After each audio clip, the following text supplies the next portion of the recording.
I think high school at its core is a once-in-a-lifetime experience. As a 14-year-old adolescent, you're thrust into a familiar yet foreign world of academics, where your fate seems both random and completely within your control. The decisions you make over this time period can set you up for a bountiful career and a happy life if you play it correctly. But who could expect a human, much less a child, to perfectly utilize the tools at their disposal? Some fly, some falter, but the one thing that remains constant is change. The journeymen you entered this world with all seem to find their own paths and make their way towards a career, social group, and future that they can call home. For a long time, I thought I was different. I felt I was doomed to be a nomadic husk, lost without purpose.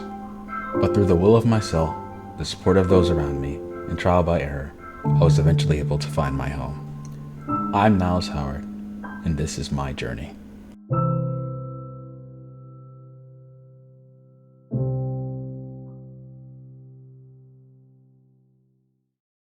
As a person, I've always been two things: reserved and simplistic.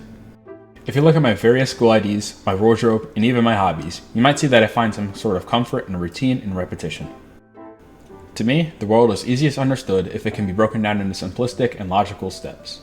However, this desire for consistency also leaves me with a desire to settle, when in reality I should reach for much more. Take my 9th grade school year, for example. New environment, new classes, new people, and new responsibilities. The perfect catalyst for change, but only if you want it for yourself. Unfortunately, at this time, I didn't. To me, the new world was scary, so I adjusted by equating it to my middle school years. My classes were just an extension of last year. My friends were simply those I had already made, and my motivation was the same as it had always been: lacking. You see, I knew I was at school to build a future for myself, but preparing for the future was simply a recommendation, not a passion. So, I simply didn't. Although my grades were good, I took nothing from my classes and really nothing from this year. I exited this year the same as I entered: uncertain and lost in comfort.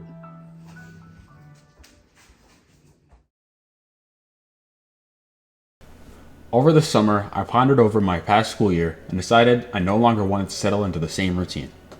So I broke it. 10th grade became a year where I signed up for harder classes and decided to engage more with both my classmates and the material itself. The class I engaged with the most this year was Honors English 10.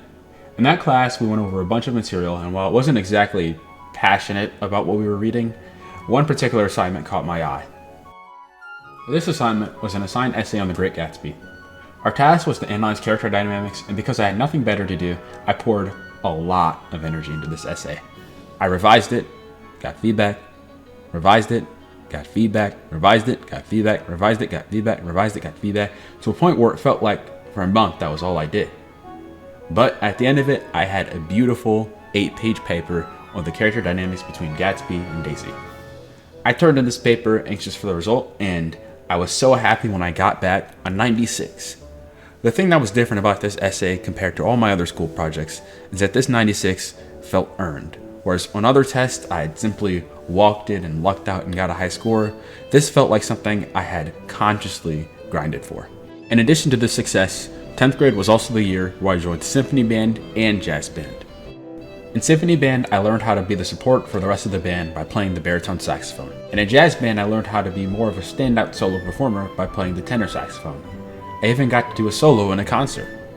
Riding off the highs of these events, I even made plans to work out with some friends I had met in jazz band. But unfortunately, the arrival of these things was stopped by the arrival of something much, much worse. COVID. At first, it seemed like a blessing. I had all the free time in the world to do whatever I wanted, and I was still able to keep up with my studies. But as days turned to weeks, I found that my motivation was waning. You see, at this point, the class had become pass fail, so my 96 that I got before was basically the same as a C-. And those friends that I planned to go to the gym with, pre-COVID would be the last time I saw them in person. Even band performances were no more, because with everyone stuck inside of their houses, how could everyone come out to a concert? With the loss of these three things, it felt like all of the progress I had made in the first half of this year had been for nothing. And due to this realization, I felt robbed unfairly, and I gave up on any development I could have made in the second half of 10th grade. Just as quickly as I had found my home, it had been taken away by COVID. Once again, I was lost. After feeling robbed by COVID, I knew I needed to get back on my feet if I wanted to find my home. It was around this time that a counselor, who I met through my brother and my mom, had introduced me to Oakland Early College. At first, I was reluctant to go because I didn't want to leave behind the things I had developed at Farmington High School, but my mother told me that if I applied and got in, I could still choose to go to Farmington High School if I liked. I applied, got in, and eventually, through some tough decision making, I decided to attend Oakland Early College. Now that I had a new setting, I needed a new motivation. Around this time, I'd seen my dad doing some trading in the stock market, and I figured, yeah, I can do that. So I decided to take business courses at Oakland Community College. I was ready to hit the ground running and get to business. Yeah, that didn't go too well.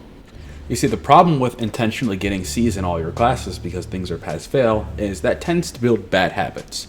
So now, instead of getting C's when things were pass-fail, I was getting C's in my online college classes. Not only was I flopping academically, I was also flopping socially.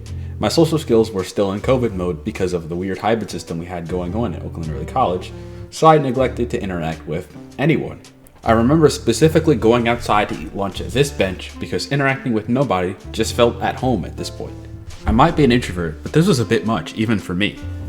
This halfway point between COVID and normal life left me at a point where I was both dealing with the old, demotivated, empty version of myself, whilst also trying to build a new, motivated, desire-filled version of myself. Needless to say, this was very mentally draining. 11th grade was a year I spent metaphorically recalibrating my compass. COVID had left me stranded at sea, but like any good navigator, I was doing my best to find my way home. 12th grade was more of the same stuff. My grades were creeping up, and so were my social skills. Things seemed to be on an upward trend, but they weren't moving too fast. All in all, I was starting to hit my stride, until I realized one thing. Sure, my grades were going up, but I genuinely just didn't enjoy business courses. The realization that something I'd poured nearly a year of energy into just wasn't my passion was scary. It felt like I was going backwards, all the way back to the end of 10th grade. Right as this uncertainty hit, something very fortunate happened to me. Right at the end of my business law class, my professor pulled me aside. I thought I was in trouble at first. I thought he was mad at me because I hadn't been paying attention in his classes. I thought he sensed that I was losing my passion. But what he said really shocked me. He simply said, "Niles, you're a really good student." This simple sentence sparked an incredible change in me. It made me change my outlook from looking for outside things that would fulfill me to looking towards myself. Now that I had the reassurance of knowing that I would be a good student no matter what career I pursued, the next semester after this one I decided to take no business courses. I took a step back and explored some of the things I had thrown away in a desperate search for a home. Classes like Composition 1 and a course on rock and hip hop helped me rekindle the things I felt I had lost at the end of 10th grade. I even picked up video editing through a project I did for Mr. Snyder's focus class. I didn't know exactly what I wanted to do for a career, but for the first time in my life I realized that was okay. I realized that even if I wasn't there yet, I was making great strides in paving my path back home. This gave me hope that as long as I kept walking down this path, a home would appear upon the horizon.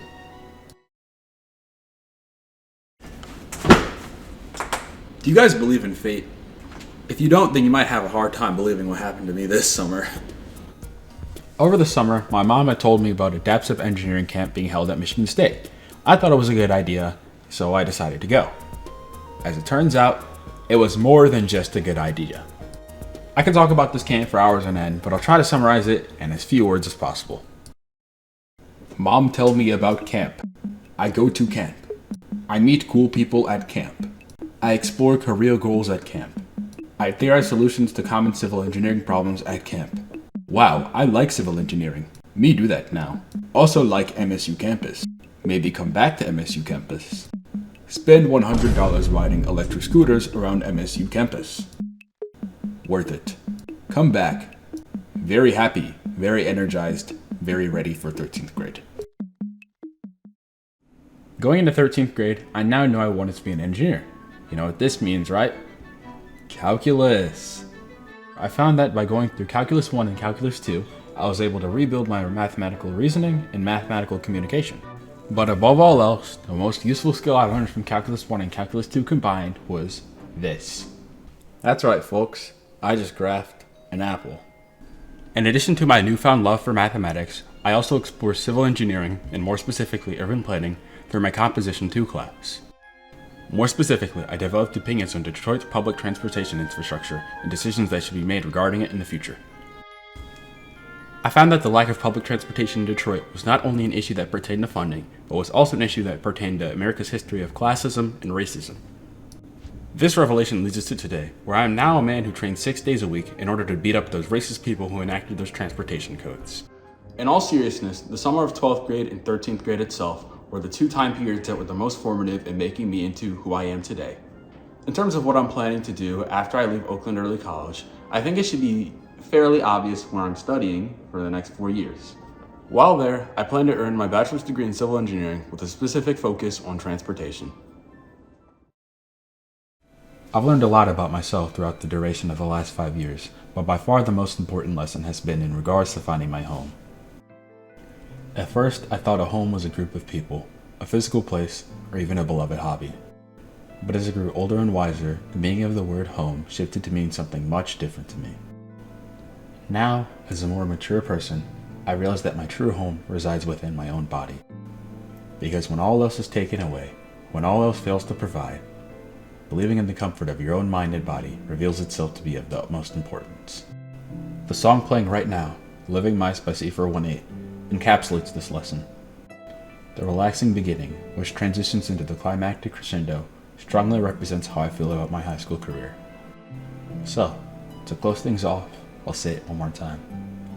I'm Niles Howard, and this is my journey.